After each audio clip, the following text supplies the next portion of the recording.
Bapak Ibu Saudara sekalian, mari kita membuka Roma pasal yang keempat. Roma pasal yang keempat, ayat yang kita baca dari ayat 20 saja dulu ya. Nanti kita akan berfokus kepada ayat yang ke-25. Kita baca Roma 4 ayat 20 sampai 25. Kita membaca Roma 4 ayat 20 sampai 25. Bersama-sama 2-3. Tetapi terhadap janji Allah ia tidak bimbang karena ketidakpercayaan. Malah ia diperkuat dalam imannya dan ia memuliakan Allah dengan penuh keyakinan bahwa Allah berkuasa untuk melaksanakan apa yang telah ia janjikan. Karena itu hal ini diperhitungkan kepadanya sebagai kebenaran. Kata-kata ini, yaitu hal ini diperhitungkan kepadanya, tidak ditulis untuk Abraham saja, tetapi ditulis juga untuk kita. Sebab kepada kita pun Allah memperhitungkannya, karena kita percaya kepada Dia yang telah membangkitkan Yesus Tuhan kita dari antara orang mati, yaitu Yesus yang telah diserahkan karena pelanggaran kita dan dibangkitkan karena pembenaran kita. Bapak Ibu Saudara sekalian yang dikasihi oleh Tuhan, sekali lagi saya akan bacakan ayat 24 dan 25 yang akan menjadi penekanan di dalam perenungan kita pada pagi hari ini.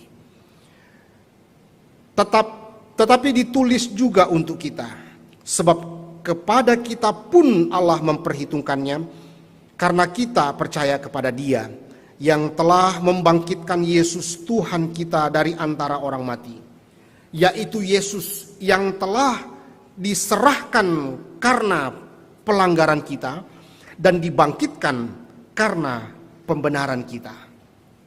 Saudara-saudara sekalian yang dikasihi oleh Tuhan, kematian dan kebangkitan Kristus tidak bisa dipisahkan satu dengan yang lain.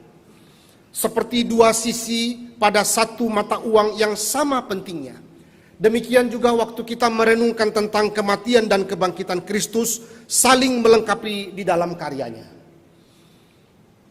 Injil yang lengkap perlu mencakup pemberitaan kematian dan kebangkitan Kristus, dan itu adalah inti di dalam pemberitaan Injil dari teologi Paulus. Kematian dan kebangkitan Kristus itu menjadi satu kesatuan yang tidak bisa dipisahkan. Saudara-saudara sekalian, berbicara mengenai ayat yang ke-25 menjadi perenungan kita pada pagi hari ini. Apa maksud daripada kebangkitan Kristus? Kita bisa memikirkan banyak hal tentang kebangkitan Kristus. Kristus bangkit itu menyatakan satu peneguhan janji keselamatan, bahwa Dia tidak saja mati tetapi Dia bangkit untuk menyatakan bahwa Dia benar-benar adalah Allah. Kristus bangkit itu juga bisa dimengerti bahwa ini adalah satu deklarasi peneguhan bahwa seluruh apa yang dikatakan Kristus di atas kayu salib ketika Dia mengatakan sudah selesai, diteguhkan kembali. Karena kebangkitan, kalau tanpa kebangkitan maka tidak akan pernah ada yang namanya berita Injil. Kalau hanya Kristus mati saja dan tidak pernah bangkit, itu berarti bahwa ini adalah sesuatu hal yang tidak lengkap dan itu bukan berita Injil yang sebenarnya. Itu sebabnya Paulus mengatakan kalau Kristus tidak dibangkitkan, maka sia-sialah pemberitaan Injil. Kalau Kristus tidak dibangkitkan, maka sia-sialah iman kita. Tetapi karena Kristus sudah bangkit, itu membuktikan bahwa iman kita kepada Kristus tidak sia-sia. Bapak Ibu Saudara sekalian, banyak hal yang kita bisa renungkan tentang kebangkitan Kristus itu, maknanya dalam hidup kita. Tetapi pagi ini saudara-saudara sekalian, Paulus ingin memberikan kita satu pemahaman yang lain, yang mungkin selama ini kita jarang memikirkan atau merenungkan tentang yang namanya kebangkitan Kristus. Maknanya apa dalam hidup kita? Paulus menegaskan kepada jemaat di Roma pada waktu itu, bagaimana satu makna yang sangat dalam ketika kebangkitan Kristus itu adalah Ia dibangkitkan karena pembenaran kita. Atau di dalam bahasa tafsiran yang lain, di dalam bahasa Inggris, kalau saudara memperhatikan bahasa Inggris, dia memakai kata for our justification. Itu berarti ada kata untuk. Kalau LAI memberikan kata karena, itu juga bisa di dalam artian bahasa Inggris kita bisa melihatnya sebagai untuk. Dibangkitkan untuk pembenaran kita. Kristus, yaitu Yesus yang telah diserahkan untuk pelanggaran kita. Dan dibangkitkan untuk pembenaran kita. Our sins, for our justification. Jadi ada kata untuk, kalau kita lihat di dalam bahasa Inggris itu lebih, kita lihat kata untuk. Ya, kalau LAI menuliskan karena pembenaran kita. Jadi pengertiannya hampir sama, kita melihatnya demikian. Saudara, seorang teolog bernama Charles Ryrie mengatakan penekanan ganda Paulus itu dituliskan di dalam Roma 4 ayat 25 ini, bahwa Kristus telah diserahkan karena pelanggaran kita dan dibangkitkan karena pembenaran kita. Tanpa kebangkitan tidak ada Injil itu. Saudara-saudara sekalian, maka di dalam bagian ini kita akan melihat beberapa hal-hal penting perenungan kita pada pagi hari ini. Pertama, mari kita masuk dulu di dalam konteks penulisan daripada Roma ini, surat Roma ini. Surat Roma ini dituliskan kepada jemaat di Roma pada waktu itu. Dan apa yang menjadi satu penekanan Paulus di dalam bagian itu adalah menekankan kembali tentang yang namanya identitas anak-anak Tuhan. Identitasnya di dalam karya keselamatan Kristus. Saudara, Paulus memulai penggunaan bahasa Yunani. Dia memakai satu contoh, bahkan dua. Kalau saudara perhatikan di ayat sebelumnya, dia pakai dua contoh Daud dan Abraham di sana untuk menjelaskan satu teladan-teladan mereka, yaitu berbicara iman. Iman Daud, iman Abraham. Kalau saudara perhatikan Roma 4 ayat yang ke-7, 8, itu dikutip dari Mazmur 32, saudara, ayat 1 dan 2. Dan saudara lihat di dalam contoh Abraham, di sana tentu kita lihat kembali di dalam Abrahamic Covenant, ya, perjanjian Allah kepada Abraham, Kejadian pasal 15. Saudara-saudara sekalian, Paulus memulai satu penggambaran tentang identitas anak-anak Tuhan itu dengan mengaitkannya dengan Abraham.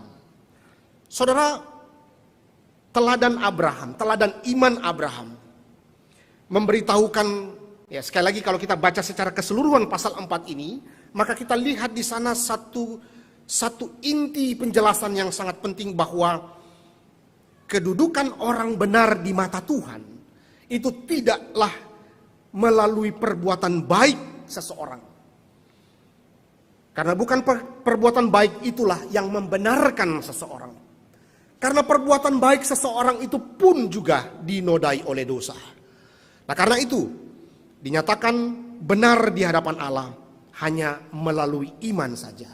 Melalui iman kepada Kristus saja.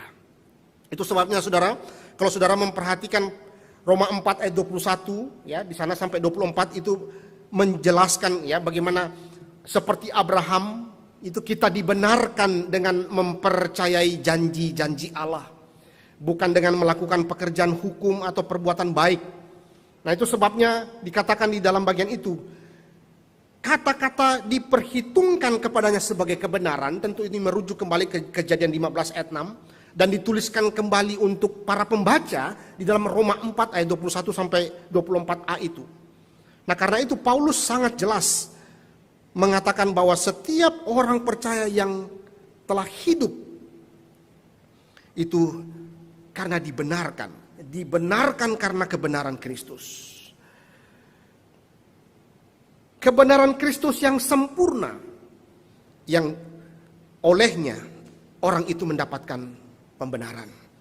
Saudara-saudara, maka di dalam bagian ini kita melihat, kita percaya Tuhan yang sama, yang dipercaya juga oleh Abraham. Kita juga memiliki keyakinan bahwa dia dapat dan melakukan apa yang telah dia janjikan kepada Abraham.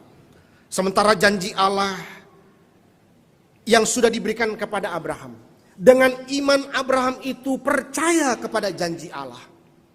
Walaupun janji penggenapan itu atau penggenapan daripada janji itu Abraham tidak pernah jumpai dalam hidupnya. Tetapi ia menghidupi iman kepercayaan itu terhadap janji-janji Allah itu. Nah, demikian pula pada waktu kita sedang merenungkan tentang bagaimana dengan kita melihat janji-janji ini digenapi dengan cara yang tentu tidak dilakukan kepada Abraham. Kita bisa melihatnya, bahkan memandang, karena kita after Christ. Kita setelah Kristus itu datang dan kita melihat penggenapannya itu yang dituliskan oleh Alkitab. Itu sebabnya iman yang sama, saudara. Abraham memandang kepada Mesias yang akan datang. Kita memandang dan percaya kepada Mesias yang sudah datang. Itu berarti bahwa fokus daripada seluruh iman kita itu kepada Kristus. Dan kematian Kristus itu menjadi puncak daripada seluruh penggenapan janji keselamatan kepada umat pilihannya. Nah, karena itu saudara-saudara sekalian, maka kita lihat bahwa kematian Kristus lalu konfirmasi itu diteguhkan melalui kebangkitannya. Itu memperlihatkan bagaimana kalau Abraham tahu hanya dalam bentuk bayang-bayang saja, percaya kepada pembenaran hari ini itu berarti percaya bahwa Allah menyerahkan Kristus. Dia mati, lalu kemudian Allah membangkitkan Kristus untuk pembenaran kita. Saudara, bagaimana memahami ini lebih jauh lagi? Kita coba lihat di dalam bagian yang dituliskan oleh Paulus di dalam surat-suratnya yang lain, saudara. Bapa membangkitkan Kristus untuk pembenaran kita. Saudara, Martin Lloyd Jones mengingatkan kita bahwa lihatlah karya Allah Tritunggal di dalam kebangkitan Kristus. Kita jangan kemudian terfokus lalu kemudian jatuh di dalam one-sided saja, melihat itu Kristus saja. Itu sebabnya jikalau orang tidak memahami bagaimana karya Allah Tritunggal yang lengkap di dalam karyanya yang begitu sempurna, maka orang bisa jatuh kepada satu pemahaman oneness, ya, atau mungkin di dalam yang lebih tepatnya lagi kita mengatakan Jesus only, yang sekarang marak di dalam kalangan kekristenan hanya mengatakan Yesus, Yesus, Yesus. Tetapi Martin Lloyd Jones mengingatkan bahwa lihatlah karya Allah Tritunggal yang lain, pribadi yang lain. Allah Bapa justru membangkitkan Kristus. Memang Kristus juga bisa membangkitkan dirinya sendiri di dalam Yohanes pasal 10. Tetapi jangan lupa bahwa Roh Kudus itu juga membangkitkan Kristus di dalam Roma pasal 8 ayat 11. Jadi kita melihat karya Allah Tritunggal selalu bersama-sama di dalam karya penggenapan rencana keselamatan itu. Maka di dalam bagian ini kita harus melihat kelengkapan atau satu pemahaman yang utuh bagaimana Allah Bapa di dalam bagian ini membangkitkan Kristus. Saudara-saudara sekalian, maka di dalam bagian ini kita melihat itulah sebabnya Martin Luther juga mengatakan kita dapat memiliki keyakinan bahwa dosa kita telah sepenuhnya dan akhirnya ditebus karena kebangkitan Kristus. Tidak ada lagi yang harus dilakukan untuk membayar dosa. Jika kita tidak percaya kepada Yesus, ya jika kita percaya kepada Yesus, Luther mengatakan kita tertutup oleh darahnya yang sempurna selamanya. Maka kita mengingat bagaimana yang namanya kebangkitan Kristus itu memberikan satu keyakinan bahwa penebusan atas dosa itu tuntas, lengkap, sudah dikerjakan oleh Yesus Kristus. Sekarang apa kaitannya antara Abraham itu dengan kebangkitan Kristus? Bapak Ibu Saudara sekalian, kita juga memahami di dalam bagian yang lain, Abraham kita kenal dengan dua hal. Pertama, Abraham itu dikenal dengan imannya terhadap janji Allah. Yang kedua, Abraham juga kita kenal dengan satu wujud langkah iman atau ada buah di dalam imannya. Abraham tidak hanya berhenti di dalam iman yang kosong. Abraham tidak berhenti di dalam iman yang tidak berbuat apa-apa. Tetapi Abraham melanjutkan dengan buah iman di dalam hidupnya. Yaitu ada ketaatan melangkah sesuai dengan perintah Tuhan. Kita bisa mengingat itu ketika Abraham mempersembahkan Ishak untuk dipersembahkan kepada Tuhan. Kenapa Abraham itu dengan tegas, dengan tidak ragu-ragu memberikan anaknya yang dikasihinya itu yaitu Ishak untuk dipersembahkan kepada Tuhan? Salah satu hal yang kita bisa renungkan Bapak Ibu Saudara sekalian, ketika kita membaca Ibrani pasal yang ke-11, Ibrani 11 ayat 17 sampai 19. Saudara bisa perhatikan apa yang dikatakan kitab Ibrani tentang Abraham. Saya bacakan Ibrani 11 ayat 17, 18, 19. Karena iman maka Abraham tak kala ia dicobai mempersembahkan Ishak. Ia yang telah menerima janji itu rela mempersembahkan anaknya yang tunggal. Walaupun kepadanya telah dikatakan keturunan yang berasal dari Ishaklah yang akan disebut keturunanmu. 19. Karena ia berpikir bahwa Allah berkuasa membangkitkan orang-orang sekalipun dari antara orang mati. Dan dari sana ia seakan-akan telah menerimanya kembali. Saudara, luar biasa iman Abraham. Bahkan dia pun juga sudah memandang kepada satu konsep kebangkitan yang jelas di kemudian hari. Maka demikianlah yang Paulus kembali sampaikan kepada jemaat di Roma saat itu. Bagaimana kemudian memandang kembali kepada iman Abraham itu. Yang kemudian itu dikaitkan dengan iman kita yang berfokus kepada Kristus. Itu sebabnya saudara, kalau saudara membaca kembali ayat 23 dan 24. Bagaimana iman kita itu diidentikan dengan Abraham. Kata-kata ini, yaitu hal ini diperhitungkan kepadanya. Tidak ditulis untuk Abraham saja, tetapi ditulis juga untuk kita. Sebab kepada kita pun bukan saja Abraham, Allah memperhitungkannya. Karena kita percaya kepada dia. Seperti Abraham yang percaya kepada dia. Kita percaya kepada dia yang telah membangkitkan Yesus Tuhan kita di antara orang mati. Sama. Keyakinan, kepercayaan Abraham memandang kepada konsep kebangkitan. Yang kita juga percayai yang sama terhadap kebangkitan Kristus itu. Saudara-saudara, iman kita identik dengan iman Abraham. Iman orang-orang percaya di dalam Kristus, Paulus identikkan itu dengan imannya Abraham. Kita berada dalam keadaan memang berbeda, saudara. Di dalam konteks kehidupan kita berbeda dengan Abraham. Kita hidup di bangsa yang berbeda dengan Abraham. Waktu yang berbeda, teknologi yang berbeda. Ada berbagai macam perbedaan yang dapat kita bisa katakan kita dengan Abraham. Tetapi ada kesamaan-kesamaan yang Paulus itu sedang membawa kita untuk merenungkan bahwa kita itu sama dengan Abraham. Di dalam iman kita identik dengan iman Abraham. Pertama, saudara, Ligen Duncan, seorang teolog itu memberikan beberapa pemahaman untuk memperlihatkan kepada kita iman yang sama dengan Abraham, yaitu orang-orang yang percaya kepada satu objek, yaitu Yesus Kristus. Pertama, perhatikan bahwa iman Abraham ada di dalam Tuhan. Apa yang Paulus katakan di dalam ayat yang ke-24, saudara? Kita percaya kepada Tuhan. Abraham juga percaya kepada Tuhan. Abraham ada di dalam Tuhan. Imannya berfokus kepada Tuhan. Abraham percaya kepada Tuhan. Iman Abraham itu terfokus jauh daripada dirinya sendiri di kemudian hari. Imannya tertuju kepada Tuhan. Iman tertuju kepada Tuhan. Kedua, Abraham percaya kepada kuasa Tuhan. Kuasa Allah Bapa yang bisa membangkitkan orang-orang. Kuasa Allah Bapa yang juga bisa membangkitkan Kristus. Itulah iman yang sama yang juga dimiliki umat pilihan Allah. Bapak Ibu Saudara sekalian, di dalam bagian ini Abraham percaya kepada kemahakuasaan Tuhan. Maka di ayat yang ke-24 sekali lagi Paulus menekankan bagian ini. Dan ketiga, saudara, Abraham percaya kepada janji-janji Tuhan. Demikian pula kita. Kita percaya kepada janji-janji Tuhan.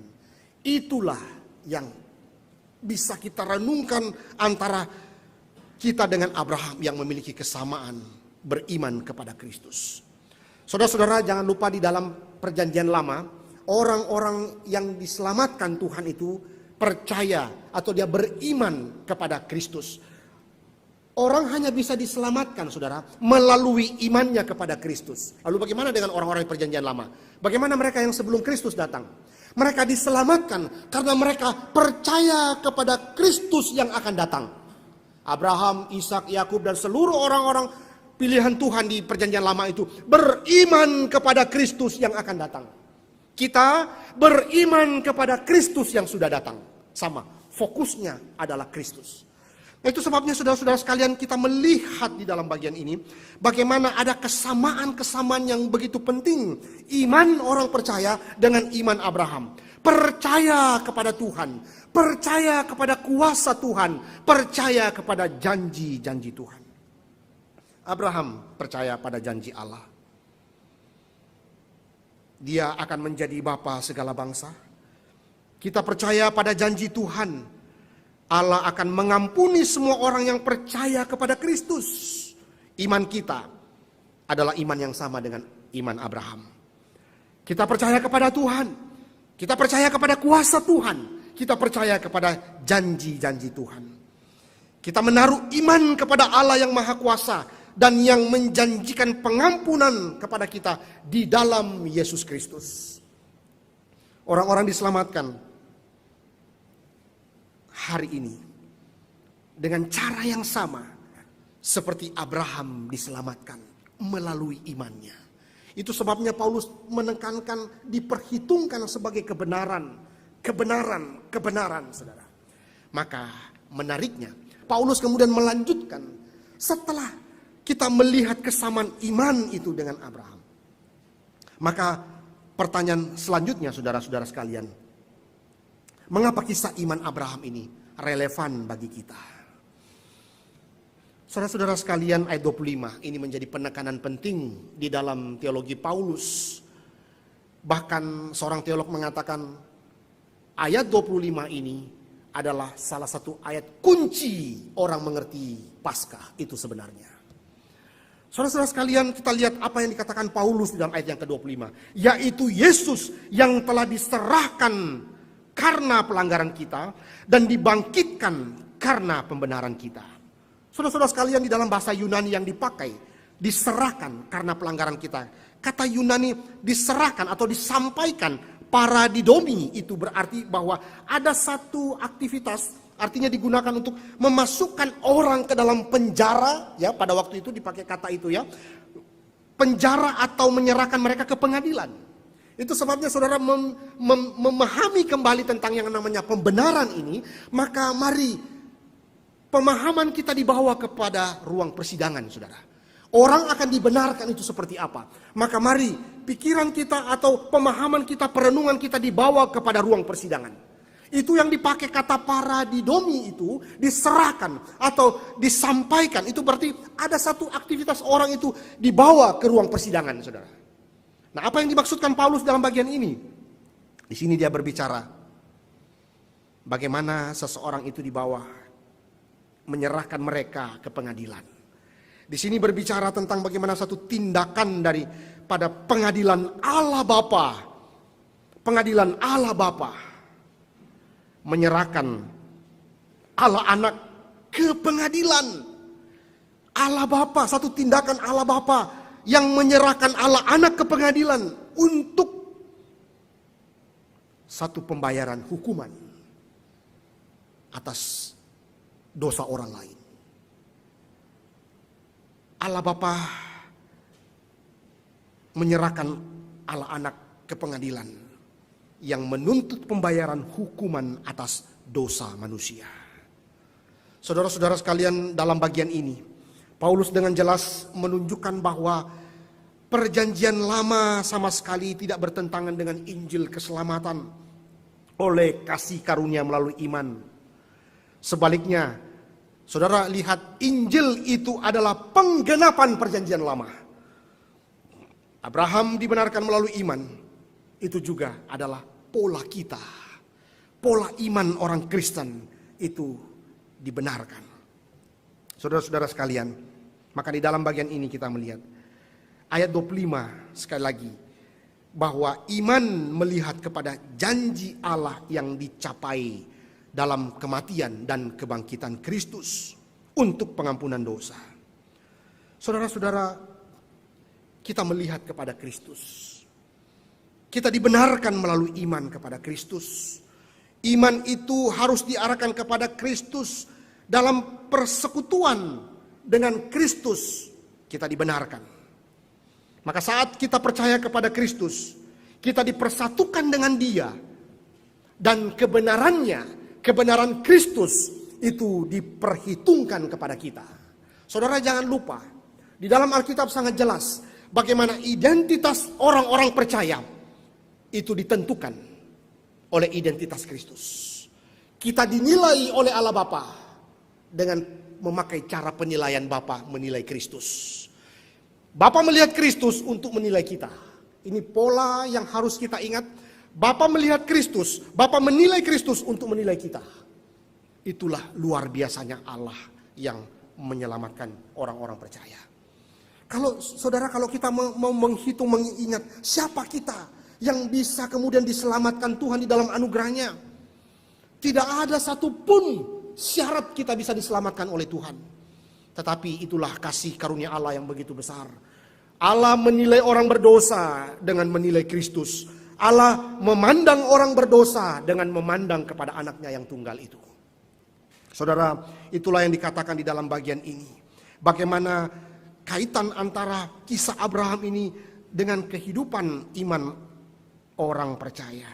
Kita dibenarkan karena kebenaran Kristus. Maka coba kita masuk lagi di dalam bagian yang lain, saudara. Lalu kalau begitu, apa kaitan kebangkitan Kristus dengan pembenaran kita? Bapak Ibu Saudara sekalian, sekali lagi ayat 25. Ini adalah kunci kita memahami Paskah itu. Paulus menekankan kebangkitan Kristus dari antara orang mati. Bahkan dikatakan 2 kali, saudara. Perhatikan di ayat yang ke 24 dan 25, saudara.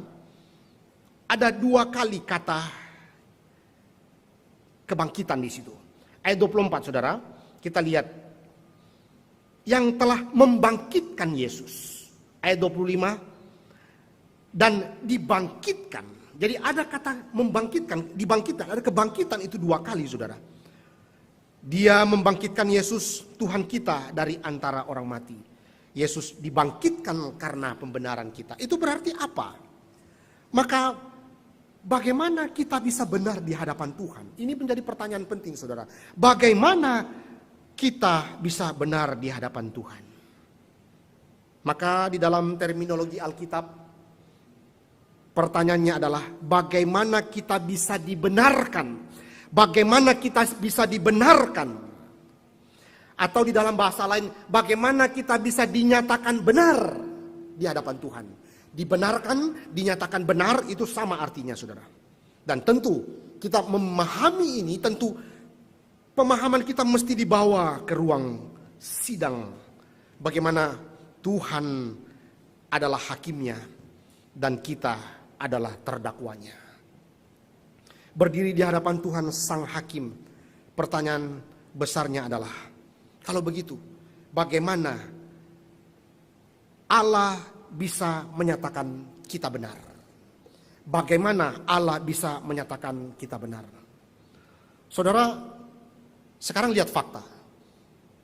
Tuhan adalah hakim yang adil. Kita tidak adil, kita tidak benar. Dan pertanyaan yang dipermasalahkan adalah, bagaimana mungkin Dia yang adalah hakim yang adil itu menyatakan kita benar, padahal sebenarnya kita tidak benar.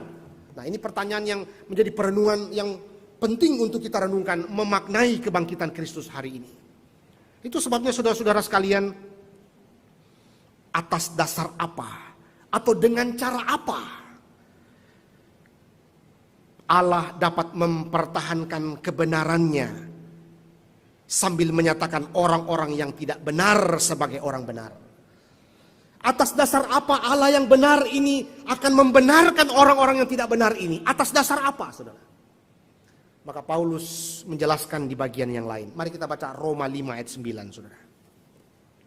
Roma 5 ayat 9. Paulus mengatakan, lebih-lebih Karena kita sekarang telah dibenarkan oleh darahnya, kita pasti akan diselamatkan dari murka Allah. Itu berarti bagaimana caranya? Kita dibenarkan oleh darahnya. Roma 5 ayat 9, saudara. Maka apa arti bagian ini, saudara? Apa arti kalimat ini? Saudara, Yesus sebagai pengganti kita. Yesus sebagai pengganti, dia adalah Allah yang benar, dia adalah kebenaran itu. Dia rela menanggung semua dosa umatnya di atas kayu salib. Ia mempersembahkan dirinya sebagai korban kepada Allah Bapa untuk menanggung dosa-dosa kita. Tuhan sekarang tidak menghukum kita karena penghakiman itu telah dijatuhkan kepada Kristus, sang pengganti kita.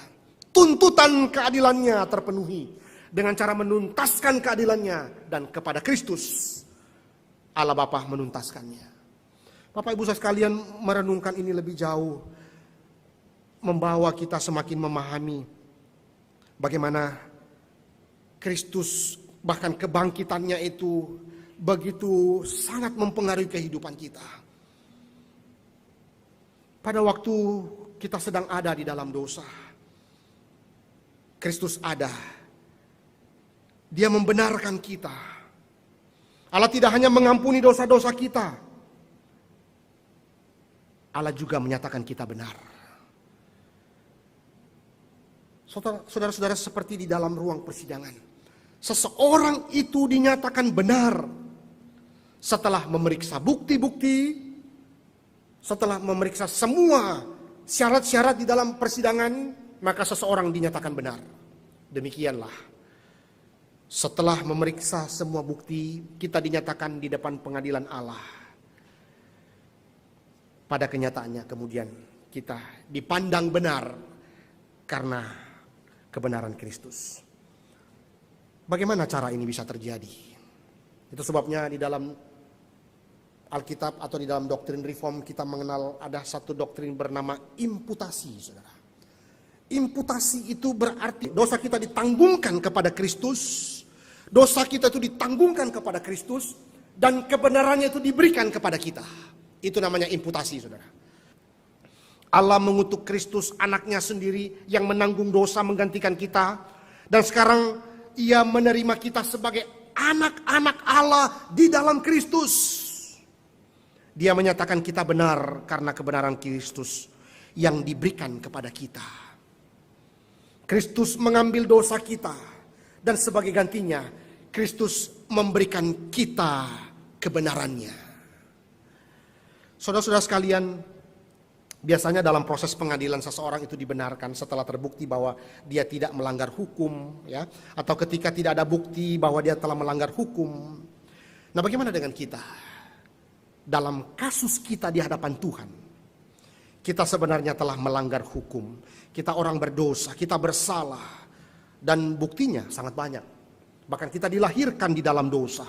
Bagaimana mungkin kita bisa selamat? Tidak mungkin, karena keberdosaan kita. Tetapi untuk menjawab masalah ini, maka Kristus menanggung hukuman kita di atas kayu salib. Lalu kemudian dia memberikan kebenaran yang dituntut oleh pengadilan Allah itu, sekarang sudah diberikan kepada orang percaya. Saudara-saudara sekalian, Tuhan menyatakan kita benar. Itu sebabnya di dalam pasal 4 ini, Paulus menjelaskan dengan mengilustrasikan semua ini ketika dia mengkaitkannya kembali dengan Abraham, saudara. Maka Bapak Ibu sekalian, bagaimana dikatakan di dalam bagian itu? Kita dibangkitkan karena pembenaran kita atau untuk pembenaran kita. Sekali lagi saudara, bahasa Inggris mengatakan itu untuk pembenaran kita. Jadi apa hubungannya semua ini dengan kebangkitan Kristus? Saudara-saudara, Kristus yang adalah anak Allah yang tidak berdosa itu, kemudian menanggung segala dosa pelanggaran kita. Itu sebabnya Paulus terus mengingatkan di dalam bagian-bagian yang lain, bagaimana Kristus menanggung segala dosa kita karena pelanggaran kita. Dan Allah Bapa membangkitkannya untuk pembenaran kita, karena pembenaran kita. Saudara-saudara sekalian, sekali lagi, apa arti secara sederhana memikirkan kebenaran yang dalam ini? Ayat 25, saudara. Artinya bahwa pelanggaran kita adalah alasan kematian Kristus. Dan pembenaran kita alasan kebangkitan Kristus. Saudara-saudara sekalian, sungguh karya agung yang luar biasa daripada Tuhan bagi kita. Di ayat 25b ini memberitahukan kita sekali lagi bahwa pembenaran kita adalah alasan kebangkitannya. Dia dibangkitkan karena pembenaran kita. Dalam pengertian apa Kristus dibangkitkan karena pembenaran kita. Saudara-saudara sekalian, kebangkitan Kristus menyatakan sesuatu. Ini adalah satu pengumuman pembenaran Kristus. Dengan kebangkitannya itu mendeklarasikan kepada seluruh dunia bahwa dia benar adanya. Dia dibenarkan dari semua vonis yang tidak adil terhadapnya. Dan dia dibenarkan sehubungan dengan kematiannya. Seperti yang dia katakan, kematiannya untuk orang-orang berdosa. Dia berkata bahwa dia akan memberikan nyawanya sebagai tebusan bagi banyak orang. Dia berkata bahwa dengan kematiannya dia akan memberikan pengampunan bagi mereka yang percaya kepadanya. Dia berkata bahwa orang percaya kepadanya itu akan masuk dalam persekutuan dengan dia. Dia pernah berkata bahwa kematiannya itu memberikan satu penegasan yang sangat indah kepada para domba-dombanya untuk mendapatkan keselamatan yang sempurna dari Tuhan. Itulah pengumuman bahwa memang demikian apa yang pernah Yesus katakan sekarang sudah terbukti semua. Dan ini adalah satu pengumuman besar kepada seluruh ciptaan. Yesus memang benar adanya. Itu sebabnya Jonathan Edwards, saudara, dia mengatakan, karena jika Kristus tidak dibangkitkan, itu akan menjadi bukti bahwa Allah belum puas atas dosa-dosa kita. Sekarang karena Kristus sudah bangkit, kebangkitan adalah satu perwujudan bahwa Allah yang menyatakan satu kepuasan. Allah sudah puas menuntaskan seluruh keadilannya kepada manusia berdosa yang ditimpahkan kepada Yesus Kristus. Ia dengan demikian menyatakan bahwa itu sudah cukup. Tidak perlu lagi ditambah-tambah dengan usaha-usaha manusia atau apapun yang dikerjakan oleh manusia. Enough, cukup, sudah selesai. Itu sebabnya kalau saudara baca di dalam surat Galatia, Paulus begitu marah kepada jemaat di Galatia. Karena seperti supremasi Injil, supremasi Kristus itu mau ditambahkan lagi dengan yang lain, saudara. Dengan, ya dalam tanda kutip dia mengatakan, dengan Injil yang lain. Dengan perbuatan, dengan sunat, dengan segala macam langkah-langkah usaha-usaha manusia untuk seperti diselamatkan. Paulus begitu marah. Paulus begitu tegas mengatakan bahwa hanya melalui karya Kristus kita diselamatkan. Itu sudah cukup. Tidak perlu ditambah-tambah dengan hal-hal yang lain, saudara. Maka Bapak Ibu sekalian yang dikasihi Tuhan, kalau kemudian kita memahami dan merenungkan lebih jauh, apa bedanya pembenaran Kristus dengan pembenaran kita? Saudara, Kristus kemudian itu adalah benar karena dari sebelumnya dia sudah benar. Berarti bahwa Kristus tidak perlu imputasi. Kristus tidak perlu diberikan sesuatu agar dia benar. Justru kitalah yang tidak benar, yang kemudian dibenarkan. Kristus memberikan kebenarannya itu untuk kita. Nah karena itu Bapak Ibu Saudara sekalian yang dikasihi oleh Tuhan, sekali lagi, dalam kematian Kristus mengidentifikasi diri dengan kita. Sehingga hukuman kita sekarang menjadi miliknya. Di dalam kebangkitannya, ia mengidentifikasikan dirinya dengan kita sedemikian rupa. Sehingga pembenarannya sekarang menjadi milik kita. Di dalam kematiannya, saudara-saudara sekalian, Kristus mengidentifikasikan dirinya dengan kita sedemikian rupa, sehingga hukuman kita menjadi milik Tuhan, milik Kristus. Di dalam kebangkitannya, pembenaran Kristus itu sekarang menjadi milik kita. Sungguh luar biasa, saudara. Satu prinsip kebenaran yang seharusnya dimengerti oleh manusia hari ini memahami tentang Paskah. Apa yang dimengerti manusia tentang Paskah? Apakah ornamen-ornamen atau kegiatan-kegiatan agamawi belaka, bahkan ritual-ritual agama tahunan? Saudara, mari kita diingatkan kembali. Paskah menjadi satu deklarasi, satu peneguhan, satu pengumuman kepada dunia bahwa Kristus adalah benar adanya. Dia yang sudah mati, dia yang sudah bangkit. Kematiannya itu mengidentifikasikan dirinya bahwa hukuman kita sekarang menjadi miliknya. Kebangkitannya, dia mengidentifikasikan dirinya bahwa kebenarannya itu sekarang milik kita, milik orang-orang percaya. Maka kebangkitannya itu menjadi satu deklarasi bahwa kebenaran Kristus sekarang menjadi kebenaran kita, pembenaran kita. Saudara-saudara sekalian, itu sebabnya mari sebagai orang percaya kita merayakan Paskah dengan berbagai program-program yang ada. Tetapi ingatlah, apa yang paling penting daripada itu? Apa yang paling inti daripada itu? Sebuah perubahan status. Saudara, jangan lupa pembenaran itu beridentik dengan perubahan status. Waktu seorang terdakwa di ruang pengadilan, saudara, dia terdakwa, dia bersalah. Ketika dia sudah dianggap benar, sekarang statusnya bukan lagi terpidana, statusnya bukan lagi terdakwa, tetapi orang bebas. Kita sebagai anak-anak Tuhan, kita dulu orang berdosa, tapi kematian dan kebangkitan Kristus meneguhkan satu perubahan identitas dalam diri kita, yaitu kita sekarang anak-anak Allah. Nah, karena itu Bapak Ibu Saudara sekalian yang dikasihi oleh Tuhan, Minggu pagi itu di Yerusalem, ketika mereka menemukan kubur Yesus kosong, satu era baru dimulai.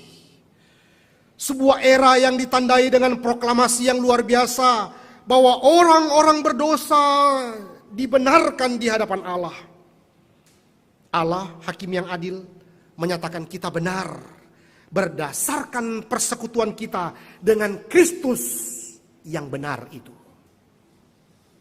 Bapak Ibu Saudara sekalian, maka inilah hal di mana kita mendapatkan anugerah kemuliaan, anugerah sukacita, damai sejahtera yang tidak pernah dunia akan bisa berikan kepada kita. Di dalam Kristus, melalui kematian dan kebangkitannya kita diterima sebagai anak-anak Allah. Maka harapan kita untuk diterima sepenuhnya terletak pada penerimaannya. Dan Allah sudah menerima kita. Sekarang pembenaran Yesus adalah pembenaran kita juga. Kebangkitannya menjamin, bahkan mengantisipasi kebangkitan kita di kemudian hari. Kebangkitan Kristus itu juga adalah bagian di mana kita pun juga akan mengalaminya karena kita sudah di dalam Kristus. Saudara, jangan lupa di dalam 1 Korintus 15 ayat 20 ketika Paulus mengatakan Kristus adalah kebangkitan yang sulung. Kata sulung di situ itu mempunyai dua makna, saudara. Sulung itu berarti ini adalah satu buah yang terbaik yang muncul. Tetapi sulung berikutnya itu juga berarti bahwa ada buah-buah berikutnya yang akan muncul. Demikian pada waktu kita merenungkan tentang Kristus adalah kebangkitan yang sulung. Itu berarti dia adalah kebangkitan yang terbaik. Lalu akan diikuti oleh kebangkitan yang lain. Itulah kebangkitan orang percaya, saudara. Karena kebangkitannya itu sudah mendeklarasikan sesuatu perubahan status dari orang-orang berdosa, kemudian dianggap benar karena kebenaran Kristus. Karena itu, pertanyaannya hari ini adalah bagaimana kita menghidupi kebangkitan Kristus hari ini? Pada waktu kita sudah merenungkan tentang satu status yang sudah berubah, kebangkitan Kristus itu mengubahkan kehidupan orang-orang berdosa. Dia sekarang adalah anak-anak Allah. Pertama, saudara, ini mengingatkan kita Bagaimana kita menghidupi kebangkitan Kristus? Kebangkitan Kristus membenarkan kita agar kita tidak lagi hidup dengan sia-sia. Ada cara pandang yang baru. Kalau saudara dan saya kemudian sudah menyadari ini, lalu tidak ada perubahan, saudara. Tidak ada perubahan di dalam hidup kita. Tidak ada cara berpikir kita memandang hidup. Maka perlu dipertanyakan, apakah kita sungguh-sungguh sudah menghidupi kebangkitan Kristus atau belum? Cerita kematian dan kebangkitan Kristus harusnya menjadi cerita hidup kita. Itu sebabnya bagaimana kita menghayati kembali kebangkitan Kristus ini, saudara. Bagaimana ada perubahan. Cara pandang hidup yang baru. Anak-anak Allah yang hidupnya tidak lagi sia-sia. Saudara, beberapa arti daripada dibenarkan. Saudara ingat apa arti dibenarkan? Pertama, itu berarti kesalahan tidak diperhitungkan lagi. Kedua, arti dibenarkan itu berarti dipandang benar di hadapan Tuhan karena kebenaran Kristus. Ketiga, arti dibenarkan itu juga berarti bahwa ada pengharapan eskatologi di kemudian hari. Bahwa suatu waktu ketika Kristus datang kembali, kita pun juga akan dibangkitkan seperti kebangkitan Kristus. Walaupun memang kita di dalam keberdosaan hari ini, tetapi kita boleh memiliki satu pengharapan di dalam Tuhan. Itulah yang membuat kita sukacita. Itulah yang membuat kita tegar menghadapi hidup ini. Ada cara pandang baru. Saudara, cara pandang baru. Sekali lagi saudara, apa yang kita hidupi tergantung bagaimana kita memandang lensa kehidupan kita. Apa yang menjadi lensa kehidupan kita memandang hidup ini? Seharusnya bukan lensa hidup ditentukan oleh penderitaan, oleh masalah-masalah hidup, oleh tawaran-tawaran dunia, oleh hal-hal yang membuat hawa nafsu ini semakin berkembang dan sebagainya. Tidak, saudara. Tapi lensa kehidupan kita, hidup kita itu seharusnya dibingkai oleh cinta Tuhan. Seharusnya dibingkai oleh kematian dan kebangkitan Kristus yang sudah membuat kita itu benar atau membenarkan kita karena kebenarannya. Saudara, orang yang sudah menikmati yang namanya kebangkitan Kristus akan mengalami kehidupan yang berubah, saudara. Hidupnya bukan lagi dipandang sebagai hidup untuk dirinya sendiri. Hidupnya bukan lagi dirinya sendiri, tetapi milik Tuhan. Maka hidup itu kemudian tidak egois, tetapi memuliakan Allah. Saudara, tantangan kita hari ini adalah apa, saudara? Hidup yang masih banyak diliputi oleh keegoisan. Hidup yang memikirkan diri sendiri, bahkan mengasihi diri sendiri. Berapa banyak orang-orang Kristen hari ini yang masih terus mengasihani dirinya. Merasa dirinya menjadi korban dengan kehidupan-kehidupan hari ini. Dia tidak pernah memandang bahwa dia adalah anak-anak Allah yang sudah dimerdekakan di dalam Kristus dan memperoleh identitas yang baru. Maka bagaimana kita memandang hidup? Tergantung bagaimana kita kemudian menghidupi kebangkitan Kristus atau tidak. Saudara, tantangan kita sebagai orang-orang Kristen hari ini melawan yang namanya keegoisan, melawan yang namanya mengasihani diri. Orang yang mengasihani dirinya, saudara, sulit dipakai Tuhan. Orang yang terus berpusat kepada diri sulit memuliakan Tuhan. Kenapa? Yang dimuliakan adalah diri. Bagaimana mau memuliakan Tuhan kalau terus berpusat kepada diri? Maka apa yang menjadi titik atau kehidupannya, terus bagaimana dirinya dipermuliakan, saudara. Maka orang-orang seperti ini adalah orang-orang yang sulit memuliakan Allah. Saudara, waktu kita menghidupi semangat atau yang namanya kebangkitan Kristus, seharusnya ada cara berpikir yang sudah berubah. Seharusnya hidup yang sudah berubah dan kembali kepada Tuhan. Yang kedua, saudara, bagaimana kita memaknai Paskah hari ini? Kebangkitan Kristus membenarkan kita. Agar sekali lagi, saudara, kita menghidupi identitas kita sebagai anak-anak Allah. Yaitu apa? Dipanggil untuk bersaksi bagi kemuliaan Tuhan. Orang-orang yang sadar siapa dirinya, maka dia juga akan menjalankan satu panggilan di dalam hidupnya. Kita dipanggil untuk bersaksi bagi Kristus. Saudara, orang-orang yang menyadari atau menghidupi identitas dia sebagai anak-anak Allah, maka dia akan sadar diri. Dia akan tahu bagaimana harus bersikap di dalam hidupnya.